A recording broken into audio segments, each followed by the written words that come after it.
Oh, fuck off. Alright, whatever. I guess I'll figure that out later. If the Mario movie did well, do you think they would push another Nintendo IPs like DK, Kirby, Metroid, or maybe play it safe with a Mario film or a Wario film? They would never do a Wario film in a million years. Mostly because they don't care.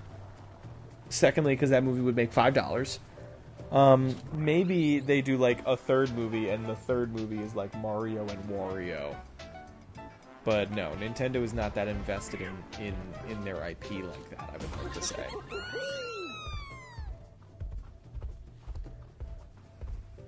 I still want a Metroid film. I don't know why we want films though for video games. Maybe that's the important thing. I have a radical idea, and it's why do we want a Mario movie to begin with?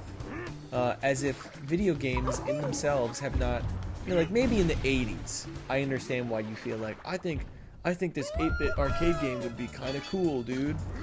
But at this point, a Mario movie, and I mean, we see it and we're right. A Mario movie looks cool, but it'd be more cool as a video game. It's a completely different medium, and it's, you see books turned into movies because, they're lacking in some fundamental element, right? They're missing the visual element. They're ripe for interpretation. Comic books too, almost, right? Comic books, they're ripe for interpretation. The Silver Age of films was basically, I think, seeing beloved IPs translated into a different medium. That's just not something I often care about, especially in terms of video games. Because I think video games are often the perfect medium, where if you want to take a story and really do something, kill yourself, really want to do something with it, you have the interactivity of video games. You have the cinema, or I almost want to say cinematism, but that's fucking not a word, and that's really embarrassing that I tried to say that.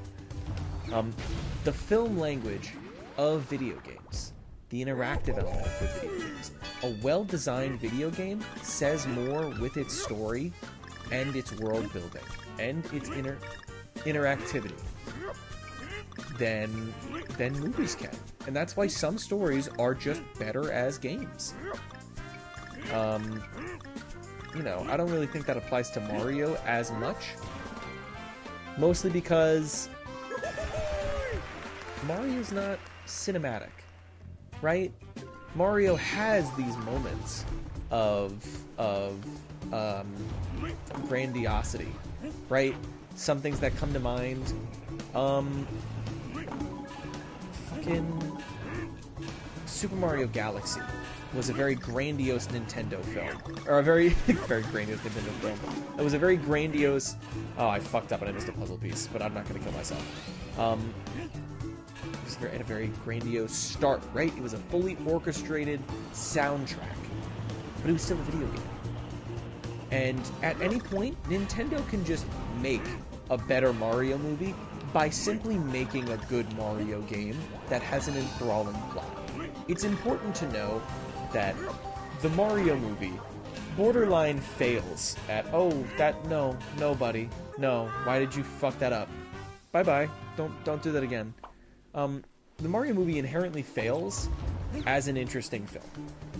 And I say this all the time, and I always have the funniest Mario movie take, because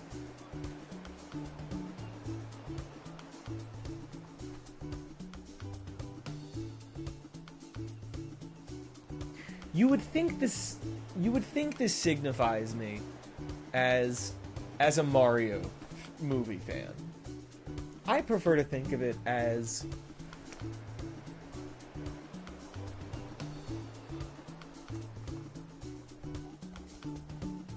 I really have no justification for having it. It is in no way even my favorite video game film. I don't even know if I have one of those. Do I? Is there a good... I can't even think of... I would sooner celebrate the Five Nights at Freddy's movie than the Mario movie or the Sonic franchise. The original and you know what? I can speak on this. I can speak on this in a very fascinating way.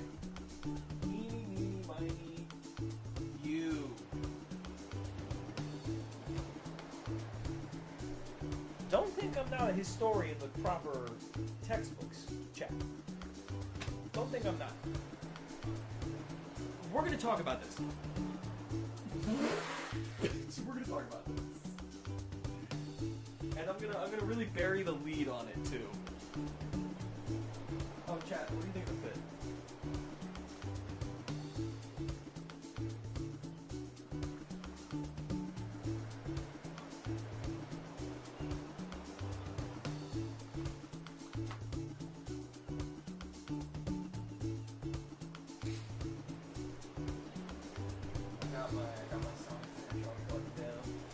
I got my white pants. I will celebrate many things in a film. But one thing I want you to do is to not bore me. And this is something we can violently support. Imagine wearing a Sonic shirt to a meeting. It's something we can support, right? Think about it like this. The Super Mario Brothers movie, a movie that I only saw once. I saw it in theaters, I saw it dressed as Mario. This was a big film for me. I'm not going to lie to you. This was my theatrical moment, right? This was my moment of seeing the original Iron Man movie as someone who read the Iron Man comics. This was my watching Wicked as a... No, I don't think it's a good idea. This was my first adaptation that really, really mattered. I would argue the Ratchet and Clank film would have been my linchpin. I'm very invested in this, and I would love to see it in a film. But I didn't get to go see the Ratchet and Clank film. I asked my dad to go see it, and he just said no. And then I stopped asking him to go to movies after that, I think. Or I just grew up and I started going to see them with friends. But nonetheless, I sat in that theater. I watched the Mario movie, and all I could really think about was how fucking boring it was. And I think it's okay to say that. I think it's okay to say that maybe, in some cosmic chance, there's a very big difference between the Sonic movie and the Mario movie, and for completely different reasons. There are many reasons why they're different. Obviously, one is Mario, one is Sonic, one is live action, one is fully animated. I agree that Mario should be fully animated, and I agree that the Sonic movie should be fully animated. I think it's weird that there are white people and just normal other gross humans in my Sonic film. Get them out. They're gross. I think it's really funny that I just said white people for some reason. Get all my white people! Get them out of the Sonic movie! Get them out! With that being said,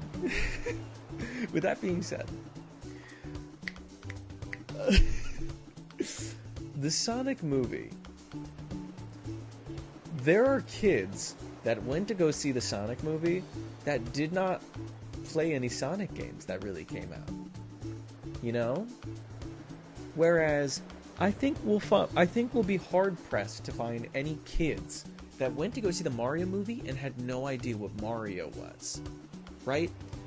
Sonic, the original Sonic film, released back in 2019, I think, right? It was like February 2019, just before the pandemic hit, right? So obviously it was a successful film because there wasn't a lot out there, but 2019 was a bad time for Sonic. 2019, you had Sonic Forces, and you had Sonic Mania. Sonic Mania being one of the best in the franchise, but Sonic Forces also being one of the worst. Frankly, worse than a lot of the other titles, just in terms of how boring it was. And then we didn't have a lot of Mario. We didn't have a lot of Sonic content. We had the Sonic movie. We had the Sonic movie 2. We had Sonic Colors Ultimate, which was I'm assuming these games were not financial successes. Let's put it like that. I'm assuming Frontiers, I'm assuming Forces, and I'm assuming Sonic Colors Ultimate were not successful video games. because they weren't good video games. So there are kids that went to see the Sonic movie that became Sonic fans and then went to go play their first Sonic game. That's cool.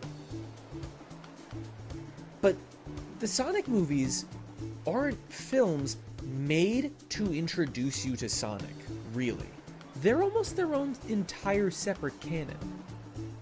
And I think that's funny. I think that it's a very weird film, obviously, in terms of a video game plot, but it's a very cliche movie in terms of film plots, right?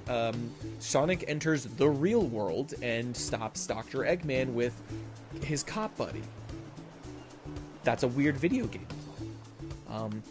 For reference, the last Sonic game to come out's plot was Sonic gets tortured in prison, and Eggman takes over the entire world and uses the Phantom Ruby's power to become a fascist dictator. So there's this weird cognitive dissonance between the games and the movie, right? And then the second movie was just kind of Sonic is, he's living his life on Earth, and oh my God, we trapped Eggman in the Mushroom Land, and he came back and he found the Master Island, or the Master Emerald, or whatever, and now the Master Emerald, and this, and all this stuff, and then Knuckles is here, right?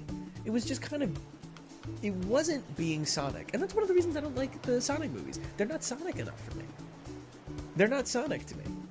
They use Sonic's iconography. They use, Sonic, Knuckles, Tails, the Master Emerald, Super Sonic, all that stuff, to make something inherently lesser, because it won't stick to what people like about Sonic. Nobody's watching the Sonic movies to see how Sonic's enjoying his time in Illinois or whatever. And, in that same vein, there are people that are going to like the Sonic movies, and then they're going to go play a Sonic game. The Mario movie, on the other hand, almost did the exact opposite, where you would show that film to a kid to show them what Mario is. Which, well, Mario and his brother Luigi were plumbers that were from Brooklyn, and then they went to the Mushroom Kingdom, and they saved Princess Peach from... Oh, wait. Oh. Okay, well, we can boil Mario... Why did they do that? I'm not really... Ugh. I don't have a problem with Peach being a girl boss or whatever. That's because she just is, and if you don't play enough Mario media, then you might assume she's not a badass. She is. Play Super Paper Mario, kids. It was a great game, and wonderful character writing. Peach is an absolute blast in that game. However, Mario and Luigi are plumbers from Brooklyn, and they come to the Mushroom Kingdom, and they meet the Toads, and Bowser's this big bad reptile who wants to steal the use of the Power Stars to marry Princess Peach. Yeah, that's Mario. You did it. That's it. You've boiled Mario down to his most boilerplate. I would argue, I would be critical and say generic and most boring. You have turned New Super Mario Bros. U into a movie. And I think any person that likes Super Mario wouldn't want to see that in film language, because that would be an inherently boring film. And you can see how it would be, because it was. The Mario movie, whether we want to get into the semantics of cross-brand synergy because they wanted to have a Mario thing and a Donkey Kong thing put together so that kids would go and be like, I want to go to Universal now! Right? Because that was definitely the reason. That was the reason they did that. Donkey Kong and Mario, they're only in the Mario movie because the Donkey Kong Country part of Universal Studios or whatever was coming out, and they said, all right, let's do that. This movie the Mario movie is a great way to introduce somebody to the Mario franchise, which is great. Except Nobody in the fucking world needs to be introduced to Mario through the language of film, because if you're going to see the Mario Brothers movie, it's because you are the 30,000 billion people on Earth that have just played a Mario game. Nintendo's consoles continue to be the highest selling game consoles of all time. The Nintendo DS is the highest selling video game console of all time. The Wii is one of the most successful video game consoles of all time. The Nintendo Switch is one of the most successful video game consoles of all time, right? So you take those, and then you take the most popular games that are usually on those consoles, i.e. Mario Kart Wii, Super Mario Bros. Wii, New Super Mario Bros. Wii, Super Mario Odyssey. You take all these games. We know Mario. We don't need a Mario origin story. Why am I ranting about this? We've gotten so off track. You know that? let me wrap this up. Let me wrap this up so we can get back to playing Donkey Kong. I haven't even checked. Is there audio? That's good audio. I'm okay with that. That's very jovial music, right? If you tell me, and I've said this 1,000 per trillion times, right? I want to see a Mario movie with a plot. And, you know, my friend used to get really mad at me for saying this, by the way. I had a friend, we all went to go see the Mario movie together, and every time I would say anything negative about it, he would be like, oh, well, yeah, shut the fuck up, Joey. It's a kid's movie. It's not that fucking important. It's not that serious. You're right. You know, if you want to be cynical, the Mario Brothers animated Illumination movie was just a commercial for Nintendo Universal Park. That's it. That's all it was. Because it takes the Mario canon, and in a weird attempt to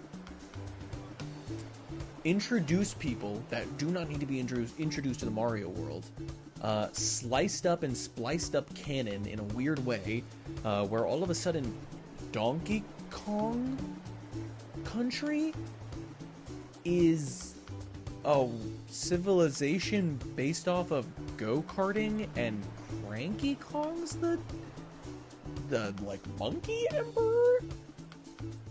When just none of those things are like normal or really a good introduction to the character of Donkey Kong, mostly because Donkey Kong doesn't talk. You know, he doesn't talk in the new Bonanza game either. It's just confusing. You know, you only had 2 Donkey Kong characters in that entire movie, right? It was Donkey Kong and Cranky Kong. And they're both very weirdly miscategorized. But that's besides the point. So the movies just fail to introduce you to Mario because you don't need to be. And the Sonic films don't introduce you to Sonic in his most recognizable way. Almost as if they're saying, we don't need Sonic to be a video game empire. We haven't been making him a good video game empire. We would prefer Sonic to be a multimedia franchise, please. So that when we fuck up a video game really badly, it doesn't ruin the company again. You know, maybe there'll be a good animated series to lean back on while we fix the video game we're making. So I just find those two very funny because, yeah, the Mario movie's boring as shit. It's an origin story that doesn't need to happen. It's literally the reason that Spider-Man Homecoming wasn't an origin story. Because Marvel's like, you know what we don't need? An origin story for this character that everybody knows. Also, Mario's origin story is not interesting. It is a very hard thing to make into a film. And you can see that because they've added a lot of really weirdly shoehorned in, Mario and Luigi are plumbers, but their business is failing, and their parents hate them, and they're so disappointed in them, and they get bullied by this one random person that, I guess they know. And so when they go to the Mushroom Kingdom, they're down in the dumps.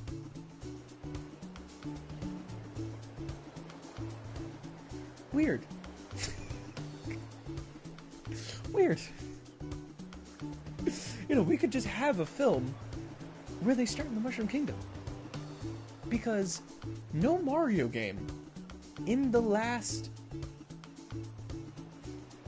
ever brought up that they were from Brooklyn.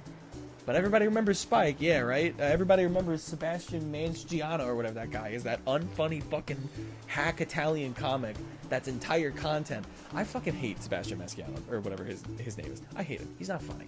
He's like cannon fodder for Italian American humor that makes people hate Italian Americans. He's the comedian that does like, oh, well, you know when you know how to make the chicken cutlet and she forgets the sauce, and like an entire stadium of people just go, ah! I hate you, Sebastian, and I'm also jealous and upset that you got cast in this Mario film. It should have been me. Fucking hate that guy. But anyways, yeah, and besides how weirdly everything about the Mario movie sucked. It looked great, that's it. So when I say that, and I say, you know, back when the Mario movie, the Super Mario Bros. Movie came out, for the whatever, the 80s Mario movie came out, there was a radical reinterpretation of the franchise. This, in a sense, was when video games as a medium could be compared to as books, as a very visually stunted medium. Because, you know, video games only had so many pixels you could put on screen. And Mario looked the way he did because they didn't have enough colors in their color palette for their 8-bit game. And, you know, Luigi looked like Mario because they didn't have enough RAM, or they didn't have enough, you know, storage on the fucking cartridge to make another character sprite, right? So when you take the Super Mario Brothers, and I mean, it was the 80s, right? So late 80s, you're assuming that's Super Mario Brothers. That was 1960. That was 1985 or 1986 or whatever. The most we could say was that Mario Bros. 2 or Mario Bros. 3 were out at the time. You can take those, and you can be radical with that, because there's nothing there. There is, you know, simple. Because it had to be. Because there was nothing to do other than that. You couldn't really tell a story with Super Mario Bros. Unless you were making it a fucking JRPG. And no, we would not get a Mario RPG until Super Mario RPG, made by Squaresoft. But they took that and they said, well, you know, the TV show reimagined them as plumbers because of all the pipes and stuff, right? And their origins as Super Mario Bros. As like plumbers and mechanics or whatever, right? So we took that and we made them a plumbing business, and you know, it was really cool, and you know, we cooked with that, right?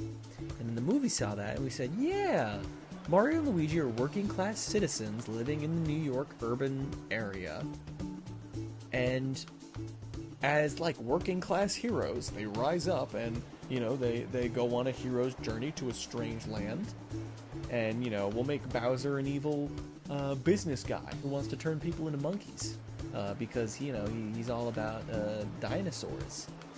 Which works, because Bowser is a reptile. You know, he's the big scary dragon guy. So you take that, and you're adding all this imaginative shit, right? You do that with Mario now, doesn't stick. It doesn't stick, because Mario is not a very risky franchise. Mario is the exact opposite of a risky franchise. Sonic, on the other hand, is a risky franchise. They do something completely different every fucking game. Mostly because they're like, hey, did Sonic 06 bomb? Yeah. We should never make a game with a plot again, right? That's what went wrong? Yeah. That's what happened, right? So they're always changing. Mario has never changed. Which is why when you take a franchise that has been this safe for so long and you're like, well, let's do something a little crazy. Nothing new. That film is just a hodgepodge of ideas someone has already had and done better. And would have been greatly done. Oh my god, fucking stop making me. We're done. No more Mario. What the fuck is, like, Jesus Christ? What the fuck happened? How did you guys set me off like that? What the fuck just happened? I feel like a ghost possessed me. Jesus.